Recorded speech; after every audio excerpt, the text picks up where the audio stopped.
আলিমহল আপনারা গ্রামও আছেন, আমি আশা করি আপনারা উলামায়ে কেরামের সম্মানার্থে যে দলও হলেন না এখানে, প্রত্যেক দলের মধ্যেও গ্রুপিং আছে না নাই?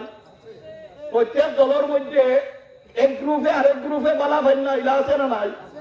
তাহলে আপনারা অন্য যে কোনো দলের যদি কোনো খেলোয়াড়ে এমপি বানায়, তাহলে তার গ্রুপে বেশি সুবিধা পাইব।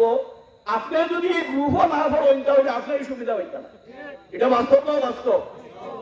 যদি উলামায়ে কেরামের মনোনীত মৌলানা হাফিজ ফখরুল ইসলামকে আপনারা নির্বাচিত করেন, তাহলে তার দল আলহামদুলিল্লাহ কোনো গ্রুপ নাই, আর তার দল সাদাবাজ নেই।